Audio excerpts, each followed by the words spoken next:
Welcome to your channel Compete Now. This is Monalisa. আমরা আজকে GK plus current অ্যাফেয়ার্সের মিলিতভাবে একটা mock test দেখে নেব। এর আগে আমি মক টেস্ট এই ধরনেরই একটা অলরেডি প্রোভাইড করেছি, নিচে ডেসক্রিপশানে সেই মক টেস্টটারও তোমরা লিঙ্ক পেয়ে যাবে। তাছাড়া এই পিডিএফটা যদি পেতে চাও তাহলে নিচে দেওয়া টেলিগ্রাম চ্যানেল জয়েন করে সেখান থেকে পিডিএফটা ডাউনলোড করে নিয়ে দেখতে পারো। এই যে মক টেস্টটা সেটা যে সমস্ত পরীক্ষার জন্য ইম্পর্টেন্ট হতে চলেছে, যেরকম তোমরা জানো যে পুলিশ কনস্টেবলের 18 জুলাইয়ের পরীক্ষা আছে সেইটার জন্য। তাছাড়া ডাব্লিউবিসিএসের প্রিলিমিনারি এক্সামিনেশনের ডেট অলরেডি ডিক্লেয়ার করা হয়ে গেছে সেটার জন্য। তাছাড়া আপকামিং যে সমস্ত এক্সামিনেশন রয়েছে excise constable mains, group C, group D অবশ্যই ফর্ম ফিল আপ হতে চলেছে জুলাইয়ের ফার্স্ট উইক বা সেকেন্ড উইকে। সেই সব কিছুর জন্য কিন্তু তোমাদের এই মক টেস্টটা খুব গুরুত্বপূর্ণ হতে চলেছে। চলো খুব তাড়াতাড়ি প্রায় 20টা কোয়েশ্চেন এখানে আমরা দেখে নেব। তোমরা দেখে নাও, যাচাই করে নাও যে তোমাদের কতটা হচ্ছে, এখান থেকে মক টেস্ট থেকে তোমাদের কতগুলো অ্যান্সার করা যাচ্ছে। পরিবেশ ক্ষতিগ্রস্তদের শাস্তি দেওয়ার জন্য কোন দেশ ইকোসাইড বিল তৈরি করেছে?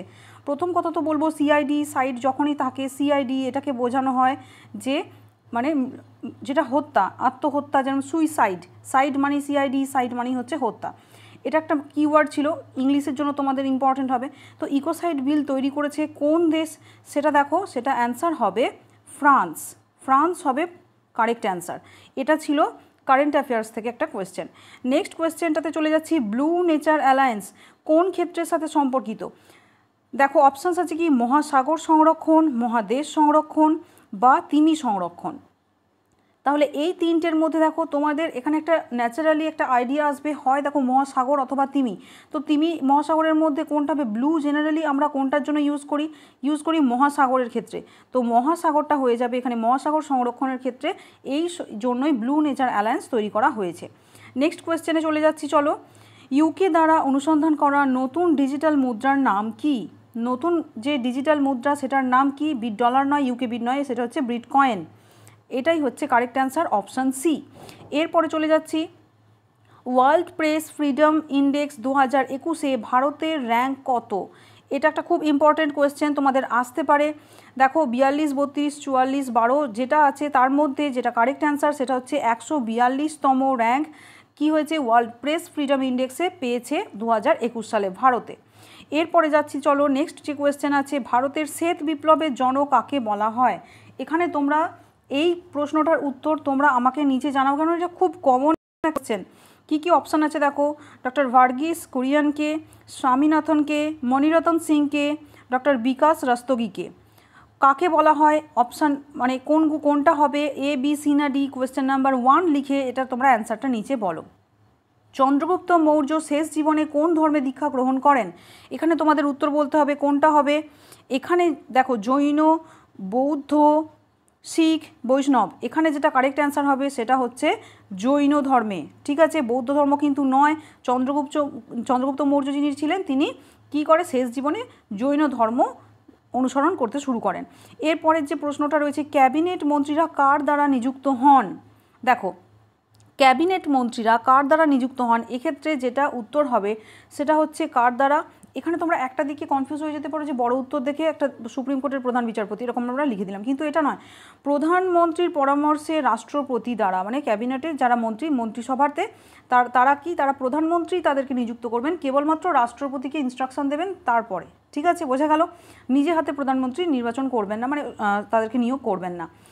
এরপরে কি, ভারতীয় পর্বতারোহী প্রিয়াঙ্কা মোহিত কোন পর্বতশৃঙ্গ স্কেল করার প্রথম ভারতীয় মহিলা হয়েছেন?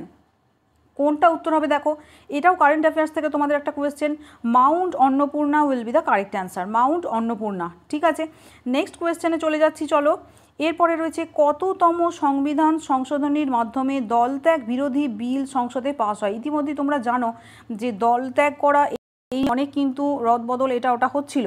তো এই সম্পর্কিত একটা কোয়েশ্চেন যে কততম সংবিধান সংশোধনীর মাধ্যমে দলত্যাগ বিরোধী আইন সংসদে পাস হয়? এখানে তোমাদের যেটা উত্তর হবে সেটা দেখো, যে 4টে অপশান রয়েছে 76, 52, 62, 74, এটার উত্তর হবে 52তমটা হবে কারেক্ট অ্যান্সার। এরপরে চলে যাচ্ছি, ইকোনমিক হিস্ট্রি অফ ইন্ডিয়া বইটির লেখক কে? এখানে দেখো ইকোনমিক হিস্ট্রি অফ ইন্ডিয়া বইটির জন্য 4টে অপশান রয়েছে, তার মধ্যে কারেক্ট অ্যান্সার হয়ে যাবে কোনটা, রমেশচন্দ্র দত্ত। নেক্সট কোয়েশ্চেনে চলে যাচ্ছি, বঙ্গভঙ্গের বিরুদ্ধে প্রথম বয়কট আন্দোলনের ডাক দেওয়া হয় কোন পত্রিকায়? খুব গুরুত্বপূর্ণ প্রশ্ন।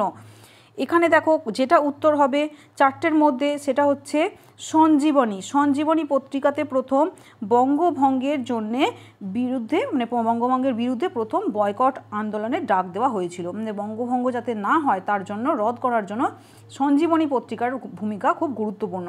পুলিৎজার পুরস্কার 2021 জনসেবা বিভাগের বিজয়ী কি?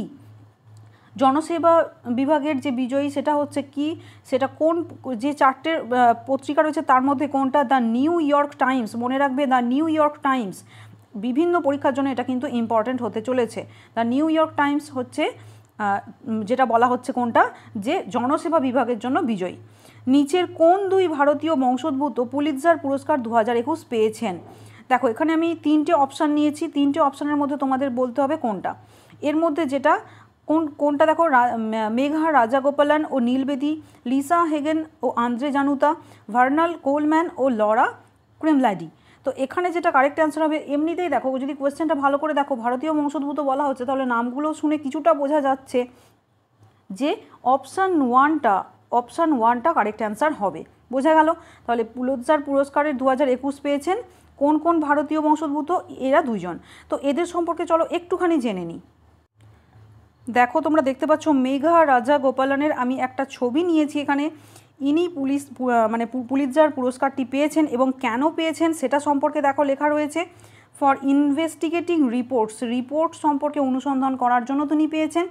কি তিনি জানিয়েছেন? যে চায়নার mass detention campus for Uyghur Muslims in Xinjiang province, মানে চীনের এই প্রদেশে প্রচুর পরিমাণে বেড়ে যাচ্ছে মুসলিমদের একটা সম্প্রদায়, সেই বিষয়ে একটা রিপোর্ট তলব করেছেন, যে কারণে ইনি পুলিৎজার পুরস্কার পেয়েছেন। বোঝা গেল? এরপরের প্রশ্নটাতে চলে যাচ্ছি চলো।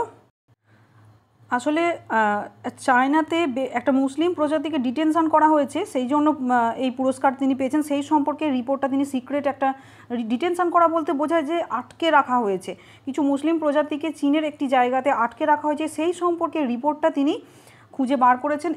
এই কারণেই মেঘা রাজাগোপালন পেয়েছেন কি পুলিৎজার প্রাইজ, ও নীল বেদি। ঠিক আছে, এনারা 2জন পেয়েছেন। এরপরে দেখো সংবিধানের কোন ধারায় রাজ্যপালকে রাজ্যের শাসন বিভাগের ক্ষমতা দেওয়া হয়েছে?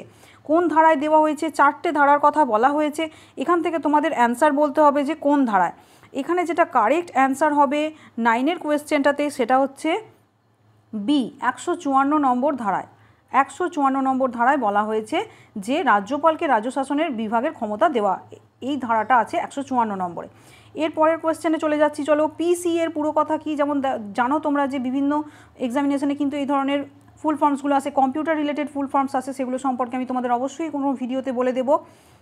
কোনটা আছে দেখো, public current account, principles of corporate accounting, prompt corrective action, public channel agency. এখানে কারেক্ট অ্যান্সার যেটা হবে প্রম্পট কারেক্টিভ অ্যাকশন।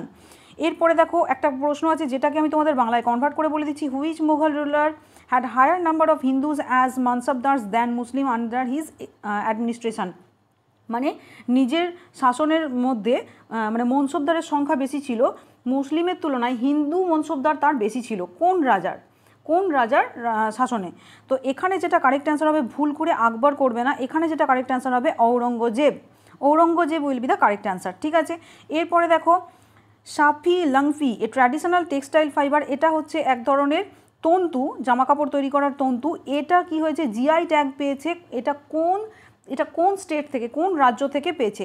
সাপি লানপি এটা পেয়েছে, এটার উত্তর হবে তোমাদের মণিপুর, আসাম, মণিপুর, জম্মু কাশ্মীর, অন্ধ্রপ্রদেশ অ্যান্সার আছে। এর মধ্যে মণিপুরটা হবে তোমাদের কারেক্ট অ্যান্সার। এরপরেরটাতে চলে যাচ্ছি চলো। 2011 আদমশুমারি অনুযায়ী কোন রাজ্যে লিঙ্গ অনুপাত সবথেকে কম? মানে লিঙ্গ অনুপাত সবথেকে কম মানে প্রতি 1000 জন পুরুষে নারীর সংখ্যা সবথেকে কম হচ্ছে হরিয়ানায়। বেটি বাঁচাও বেটি পড়াও প্রকল্পটা ওখান থেকেই শুরু করা হয়েছিল, এইভাবে মনে রাখবে। এরপরে দেখো গোল্ডেন কোয়াড্রিল্যাটারাল মানে সোনালী চতুর্ভুজ কোন বলা হচ্ছে যে কম্প্রাইজিং ন্যাশনাল হাইওয়েজ কানেক্টস, এই যে ন্যাশনাল হাইওয়েটা সোনালী চতুর্ভুজ এটা কোন কোন জায়গাটাকে কানেক্ট করে, দিল্লি, মুম্বাই, চেন্নাই, হায়দ্রাবাদ, দিল্লি। তোমরা অপশানসগুলো দেখো, দিল্লি, মুম্বাই, চেন্নাই, কলকাতা, দিল্লি, দিল্লি, মুম্বাই, ব্যাঙ্গালোর, কলকাতা, দিল্লি, না এই চারটে। তো এখানে দেখো তোমরা একটা মোটামুটি, আমি একটা এর জন্য অ্যান্সারটার জন্য একটা কি নিয়েছি দেখো, এখানে একটা ইমেজ নিয়েছি, ইমেজটাতে দেখলে বলতে পারবে তোমরা। দেখো একটা পুরোপুরি কোয়াড্রিল্যাটারাল মানে চতুর্ভুজ আমরা দেখতে পাচ্ছি। তো কোথা থেকে হচ্ছে দেখো চতুর্ভুজটা, দিল্লি, মুম্বাই, চেন্নাই, কলকাতা, তার মানে এই অংশটাকে নিয়ে, ভারতের এই অংশটাকে নিয়ে দেখো একটা চতুর্ভুজ ঠিক হয়ে যাচ্ছে, দিল্লি, মুম্বাই, চেন্নাই, কলকাতা, তারপরে আবার দিল্লি যাচ্ছে। তাহলে এই যে একটা কোয়াড্রিল্যাটারাল তৈরি হলো, এই যে হাইওয়েটা তৈরি হয়েছে, এটাকে বলা হয় গোল্ডেন কোয়াড্রিল্যাটারাল বা সোনালী চতুর্ভুজ। তার জন্য দেখো দিল্লি, মুম্বাই, চেন্নাই, কলকাতা, দিল্লি, মানে দিল্লিতে আবার গিয়ে ফিরছে, তার জন্য অপশান বিটা হয়ে যাবে কারেক্ট অ্যান্সার। তো বুঝতে পেরেছো তোমরা আশা করি, এখানে যা কিছু বলেছি আমি। নেক্সট ভিডিওতে আবার দেখা হচ্ছে।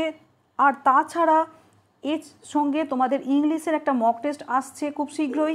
তোমরা ইংলিশের মক টেস্টও চাও কিনা সেটা আমাকে নিচে কমেন্ট সেকশনে অবশ্যই জানিও। Till then, as always, stay motivated and study hard.